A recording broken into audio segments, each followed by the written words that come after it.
ఇక హైదరాబాద్ లో బాలయ్య అనే వ్యక్తి మ్యాన్ హోల్ లో గల్లంతైన ఘటన మరొక ముందే ములుగు జిల్లాలో మరో ప్రమాదం జరిగింది. ఏదైతే మనం జరగకూడదు అనుకున్నామో మళ్ళీ అలాంటి ప్రమాదమే జరిగింది. ఈ ప్రమాదం ఏంటి అంటే లోకల్ గా కురుస్తున్న వర్షాలకు తోడు ఎగువ నుంచి వరద పోటెత్తుతోంది. ఫలితంగా జంపన్న వాగు ఉగ్ర రూపాన్ని దాల్చింది.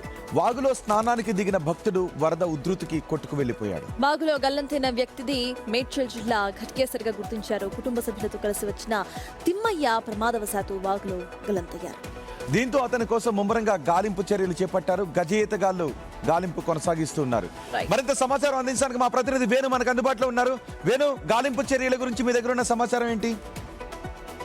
ప్రస్తుతానికైతే ఒక కలవట్టు ఉంది. జంపన్న వాగు మేడారం పరిసర ప్రాంతం నుంచి దాదాపు 28 కిలోమీటర్లు వెళ్ళిన తర్వాత గోదావరిలో కలుస్తుంది ఏటున దగ్గర. సో అక్కడి వరకు బాడీ వెళ్ళిపోయిందంటూ ప్రస్తుతం ఎక్కడెక్కడైతే చెత్త వ్యర్థాలు తట్టుతున్నాయో అక్కడ ఒక బాడీ తట్టుకుంటే అక్కడ వాగంతా ఉధృతంగా ప్రవహిస్తున్నప్పుడు అధికారులు ఎవరూ లేరా స్నానానికి భక్తులను వెళ్లకుండా చూసేదానికి?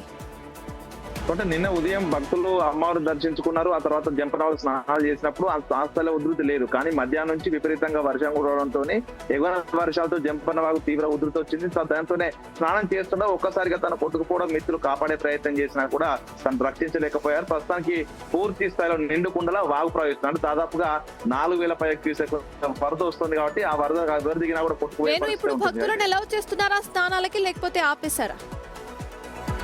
లేదు, ప్రస్తుతానికైతే ఆ భక్తులు జంపన్న దిగడానికి అయితే పర్మిషన్ లేదు. పూర్తిగా అక్కడ మోటార్లు ఉన్నాయి, ట్యాప్స్ ఉంటాయి కాబట్టి ట్యాప్ల కింద మాత్రమే స్నానాలు చేయాలి కానీ జంపన్న వాగులకు దిగొద్దు అంటూ ప్రస్తుతం ఈ ఘటన తర్వాత నిన్న రాత్రి నుంచి ఆంక్షలు విధించి జంపన్న వాగులోకి భక్తులను అనుమతించట్లేదు. బయట ఉన్న ట్యాప్స్ లో మాత్రమే స్నానాలు చేయాలి, అమ్మవారిని దర్శించుకోవాలి. ఈ బాడీకి సంబంధించి కుటుంబ సభ్యులు కూడా ఇప్పుడే అటు జంపన్న వాగు వద్ద చేరుకున్నారు. గాలింపు చర్యలు అయితే కొనసాగుతుంది. ఒకవేళ కనుక కలవట దగ్గర దొరుకుంటే గోదావరి వద్ద చూడాల్సిన.